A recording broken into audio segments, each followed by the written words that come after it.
Subscribe now and press the bell icon. Never miss an update. Pakistan اور بنگلہ دیش بظاہر تو جمہوری حکومتیں ہیں، لیکن دونوں ممالک میں 1971 سے متعلق پورا سچ بولنا اور لکھنا بہت مشکل ہے۔ بہت سے حقائق پاکستان میں نئی نسل سے چھپائے جاتے ہیں اور 50 سال بعد بھی سکوت ڈاکہ پر جھوٹ بولا جا رہا ہے۔ اس طرح بنگلہ دیش میں بھی کچھ افسانوں کو تاریخ بنا کر پیش کیا جاتا ہے، لیکن وقت گزارنے کے ساتھ ساتھ حقیقت اور افسانے میں فرق سامنے آ رہا ہے۔ انتہائی ٹھوس تاریخی شہادتوں سے پتہ چلتا ہے کہ پاکستان کے تحریک چلانے والی آل انڈیا مسلم لیگ 30 دسمبر 1906 کو ڈھاکہ میں قائم ہوئی تھی۔ تحریک پاکستان میں بنگالیوں نے بہت اہم کردار ادا کیا اور 23 مارچ 1940 کو قرارداد لاہور بھی ایک بنگالی لیڈر AK فضل الحق نے پیش کی تھی۔ قیام پاکستان کے کچھ عرصے بعد ہی قائد اعظم کی وفات ہو گئی۔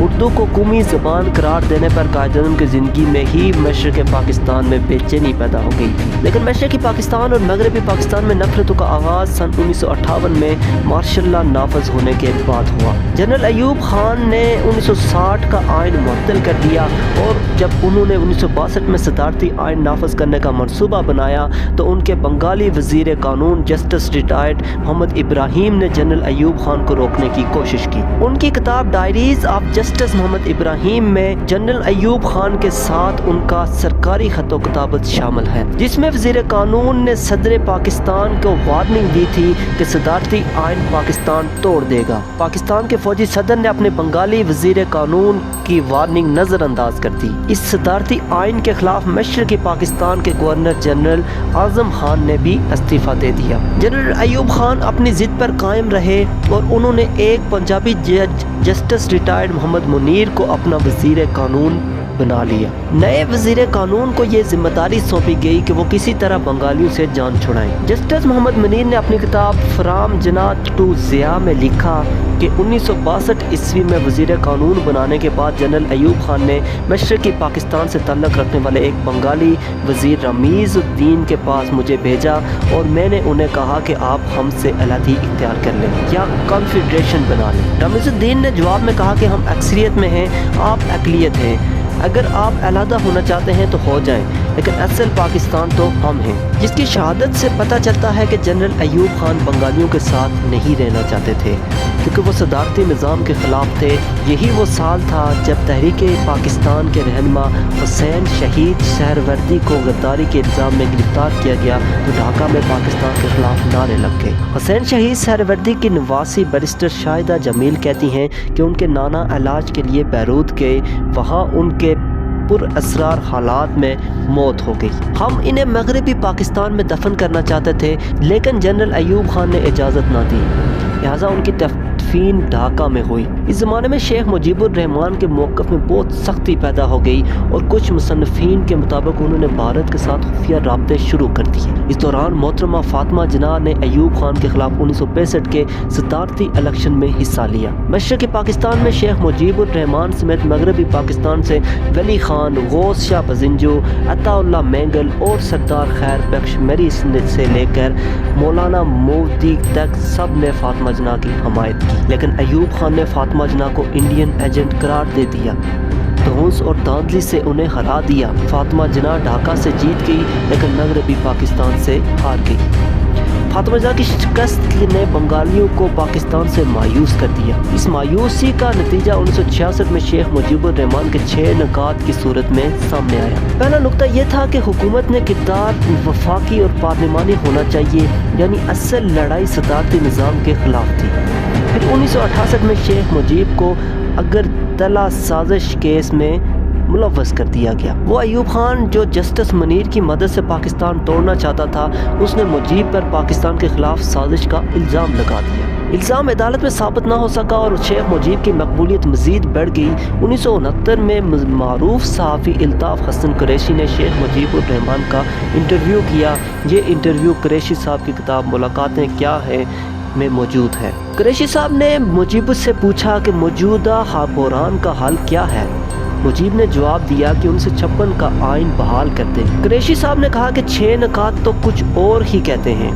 مجیب نے جواب دیا کہ 6 نکات قرآن اور بائبل نہیں ان پر نظر ثانی ہو سکتی ہے۔ پھر انہوں نے الطاف حسین قریشی کو وہی کہا جو رمیز الدین نے جسٹس منیر سے کہا تھا کہ ہماری آبادی 56% ہے، مغربی پاکستان علیحدگی کا تصور کر سکتا ہے، ہم نہیں کر سکتے۔ وہ قصہ اگر الگ ہونا چاہتے ہیں تو ہو جائے۔ اس واقعے کے ایک سال بعد 7 دسمبر 1970 کو پاکستان کی تاریخ کی پہلے عام انتخابات منعقد ہوئے۔ عام تاثر یہی تھا کہ 1970 کے انتخابات بڑے فیئر اینڈ فری ہوں گے۔ اس تاثر کی نفی جنرل یحییٰ خان کے اپنے ہی 2 قریبی ساتھیوں نے کر دی۔ پاکستان ایئر فورس کے ایک افسر ارشد سمیع اللہ نے جنرل ایوب خان، جنرل یحییٰ خان اور وزیر اعظم ذوالفقار علی بھٹو کے ساتھ بطور ADC کام کیا۔ انہوں نے اپنی کتاب 3 Presidents and an Aides میں لکھا ہے کہ 1970 کے انتخابات میں میجر جنرل غلام عمر نے کچھ سیاستدانوں میں خفیہ طور پر رقوم تقسیم کی تھی۔ الیکشن کی رات جب رزلٹ آنے شروع ہوئے تو صدر یحییٰ خان نے کہا کہ جنرل عمر سے بات کراؤ۔ ارشد سمیع نے صدر کی جنرل عمر سے بات کرائی تو صدر صاحب نے غصے میں ان سے پوچھا، وہ جو تم نے خان عبد القیوم، صبور خان اور بھاشانی کو پیسے دیے تھے ان کا کیا ہوا؟ جنرل عمر کوئی جواب نہ دے سکے تو صدر نے کہا کہ قومی اسمبلی کے انتخابات میں جو ہونا تھا وہ ہو گیا، اب مجھے صوبائی اسمبلی کے انتخابات کے نتائج بالکل مختلف چاہیے۔ لیکن جنرل عمر صدر کی خوابوں کی حقیقت بنانے میں ناکام رہے۔ ISPR کے سابق سربراہ اور صدر یحییٰ خان کے press secretary brigadier AR Siddiqui نے کتاب جنرل محمد یحییٰ خان میں لکھا ہے کہ جنرل عمر نے مشرقی پاکستان میں کرنل ST احمد کے ذریعے خان قیوم کی کنونشن، مسلم لیگ، جماعت اسلامی، صبور خان، فضل قادر چودھری، نور الامین، خواجہ خیر الدین، مولوی فرید احمد اور کچھ دیگر میں بھاری رقوم تقسیم کی۔ اس دھاندلی کے باوجود شیخ مجیب الرحمان کی عوامی لیگ نے قومی اسمبلی اور مشرقی پاکستان کی صوبائی اسمبلی میں اکثریت حاصل کر لی۔ اکثریتی جماعت کی اقتدار منتقل کرنے سے گریز کیا گیا۔ یہ پہلو بہت اہم ہے کہ مشرقی پاکستان میں سیاسی بغاوت سے پہلے فوجی بغاوت ہوئی۔ 25 اور 26 مارچ 1971 کی درمیانی شب چٹاگانگ میں 8 ایسٹ بنگال ریجمنٹ کے میجر ضیاء الرحمان نے اپنے کمانڈنگ آفیسر کرنل جنجوعہ کو قتل کر کے ریڈیو سے آزادی کا اعلان کرا دیا۔ یہ میجر ضیاء الرحمان وہی تھے جنہوں نے بعد میں جنرل بن کر بنگلہ دیش نے مارشل لا لگایا اور پاکستان کے دوست بن گئے۔ جنرل ریٹائرڈ KM عارف نے اپنی کتاب خاکی سائے میں لکھا ہے کہ جب ضیاء الرحمان بنگلہ دیش کے صدر کی حیثیت سے پاکستان آئے تو ان کے اعزازیہ میں ظہرانے میں مجھے بھی بلایا گیا، لیکن میں نے صدر پاکستان جنرل ضیاء الحق سے کہا کہ میں اس قاتل کے ظہرانے میں شرکت نہیں کر سکتا۔ جنرل ضیاء الرحمان کی اہلیہ خالدہ ضیاء جب بنگلہ دیش کی وزیر اعظم بنی تو انہوں نے جنرل پرویز مشرف کو ڈھاکہ بلا کر ان سے اپنی تحریک آزادی کے شہداء کے مزار پر حاضری دلوائی اور 1971 کے واقعات پر معذرت کرا لی، لیکن جو ظلم ضیاء الرحمان نے کرنل جنجوعہ کے ساتھ کیا اس کی قیمت عوامی لیگ ادا کرتی رہی۔ پاکستان میں لوگوں کو یہ تو بتایا جاتا ہے کہ شیخ مجیب نے پاکستان کے خلاف بغاوت کی، لیکن جنرل ضیاء الرحمان کے بارے میں کچھ نہیں بتایا جاتا کہ سقوط ڈھاکہ کے 50 سال بعد بھی مغربی بنگال کے ان شاعروں میں ادیبوں اور سیاستدانوں کو غدار کہا جاتا ہے جنہوں نے مشرقی پاکستان میں فوجی آپریشن کی مخالفت کی تھی۔ لیکن ایسٹرن کمانڈ کے سربراہ لیفٹیننٹ جنرل صاحبزادہ یعقوب علی خان کا ذکر نہیں آتا، جنہوں نے مشرقی پاکستان میں فوجی آپریشن سے انکار کیا اور یحییٰ خان نے انہیں ڈسمس کر دیا۔ 16 دسمبر 1971 کے سرنڈر کے بارے میں اہم ترین حقیقت یہ ہے کہ یحییٰ خان نے مشرقی پاکستان میں اپنے کمانڈر جنرل امیر عبداللہ نیازی کو سرنڈر کا نہیں بلکہ سیز فائر کے لیے اقدامات کا حکم دیا تھا۔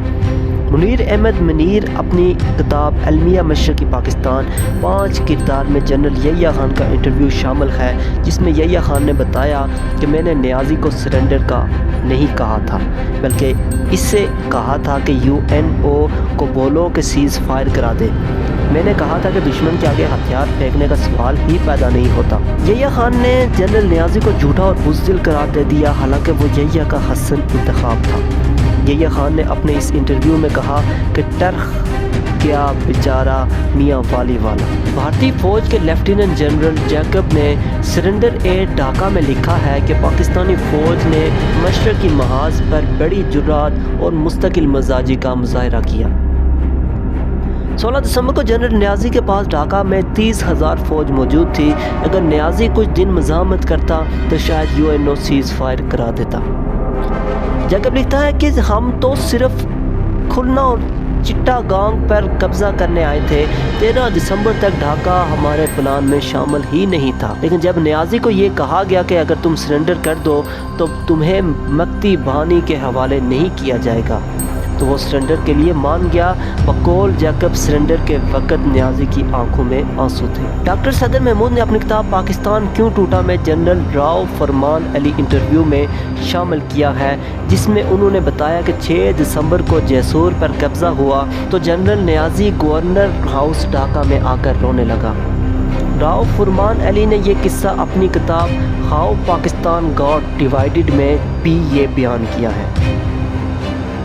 انہوں نے لکھا کہ فوج نے اپنے قید خانے اور عدالتیں بنا رکھی تھی اور سویلین کو بغیر وجہ اٹھا لیا جاتا تھا۔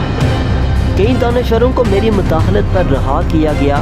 مشرقی پاکستان فرائض سر انجام دینے والے میجر جنرل ابو بکر عثمان مٹھائی نے اپنی کتاب بمبئی سے GHQ تک میں لکھا ہے کہ ہمارے خفیہ ادارے مشرقی پاکستان میں جن کو غائب کر دیتے تھے ان میں 90% مسلمان ہوتے تھے۔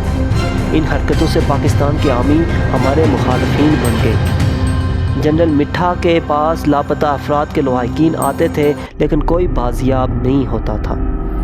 میجر جنرل خادم حسین راجہ نے اپنی کتاب اسٹرینجر ان مائی اون کنٹری میں لکھا ہے کہ مارچ 1971 میں جنرل نیازی نے ایک میٹنگ میں بنگالی افسروں کی موجودگی میں کہا کہ میں قوم کی نسل بدل دوں گا۔